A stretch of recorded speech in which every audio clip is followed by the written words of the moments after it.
بسم اللہ الرحمن الرحیم۔ عبداللہ بن ابی کا مکمل نام اپنی ماں کی نسبت سے عبداللہ بن ابی بن سلول بتایا جاتا ہے۔ اسلامی تاریخ کے مطابق محمد صلی اللہ علیہ وآلہ وسلم کی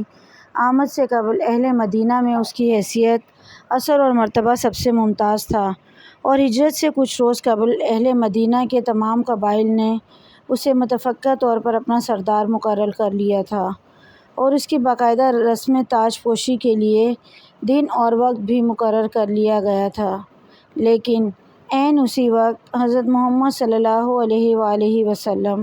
مکہ مکرمہ سے ہجرت کر کے بے تاج بادشاہ کے طور پر مدینہ منورہ تشریف لائے، تو اہل مدینہ نے اپنا پہلا منصوبہ ترک کر کے اپنے تمام معاملات کو حضرت محمد صلی اللہ علیہ وآلہ وسلم کے سپرد کر دیا۔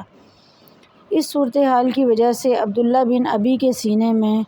آپ صلی اللہ علیہ وآلہ وسلم سے ذاتی بغض اور عناد پیدا ہو گیا، اور وہ دل ہی دل میں آپ صلی اللہ علیہ وآلہ وسلم سے جلنے کوڑنے لگا، کیونکہ اہل مدینہ کے تمام قبائل کی ہمدردیاں شمع رسالت کے ساتھ تھیں، اس لیے وہ ان کی کھلم کھلا مخالفت نہیں کر سکتا تھا، چنانچہ اس نے منافقت کی راہ اپنائی۔ حضرت عمر رضی اللہ تعالیٰ عنہ فرماتے ہیں، جب عبداللہ بن ابی جو رئیس المنافقین تھا، اس کی وفات ہوئی تو حضور اکرم صلی اللہ علیہ وآلہ وسلم کو جنازہ پڑھانے کے لیے بلایا گیا، چنانچہ آپ صلی اللہ علیہ وآلہ وسلم اس کے پاس کھڑے ہوئے، اور جب نماز جنازہ پڑھانے کا ارادہ کیا تو میں اپنی جگہ سے ہٹ کر حضور اکرم صلی اللہ علیہ وآلہ وسلم کے سینہ مبارک کے سامنے کھڑا ہو گیا، اور میں نے عرض کیا، یا رسول اللہ، کیا آپ اللہ کے دشمن پر نماز جنازہ پڑھائیں گے؟ کیا عبداللہ بن ابی پر جو فلاں اور فلاں دن ایسا اور ایسا کہتا تھا، اور اس کی عداوت کے دنوں کی باتوں کو شمار کرنے لگا۔ حضرت عمر رضی اللہ تعالیٰ عنہ فرماتے ہیں، حضور صلی اللہ علیہ وآلہ وسلم تبسم فرما رہے تھے،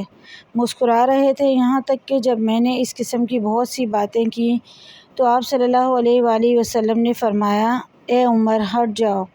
مجھے اختیار دیا گیا ہے، بس میں نے اختیار پر عمل کیا ہے۔ حضرت عمر رضی اللہ تعالیٰ عنہ فرماتے ہیں، پھر آپ صلی اللہ علیہ وآلہ وسلم نے نماز جنازہ پڑھائی، اور اس کے جنازے کے ساتھ چلے اور اس کی قبر پر کھڑے ہوئے، یہاں تک کہ اس کے دفن سے فارغ ہوئے۔ حضرت عمر رضی اللہ تعالیٰ عنہ فرماتے ہیں، مجھے اپنی اس حرکت پر بڑا تعجب ہوا کہ اللہ اور اس کے رسول زیادہ جانتے ہیں، میں نے یہ جرأت کیوں کی؟ حضرت عمر رضی اللہ تعالیٰ عنہ فرماتے ہیں، اللہ کی قسم، ابھی تھوڑی ہی دیر گزری تھی کہ یہ دونوں آیتیں نازل ہوئیں، ان میں سے کوئی مر جائے تو اس کے جنازے پر کبھی نماز نہ پڑھیں اور نہ دفن کے لیے اس کی قبر پر کھڑا ہو جائے، کیونکہ انہوں نے اللہ اور اس کے رسول صلی اللہ علیہ وآلہ وسلم کے ساتھ کفر کیا، اور وہ حالت کفر میں ہی مرے ہیں، اور ان کے مال اور اولاد آپ صلی اللہ علیہ وآلہ وسلم کو تعجب میں نہ ڈالیں۔ اللہ تعالیٰ کو یہی منظور ہے کہ ان کو عذاب دے دنیا میں، اور ان کا دم حالت کفر میں ہی نکلے۔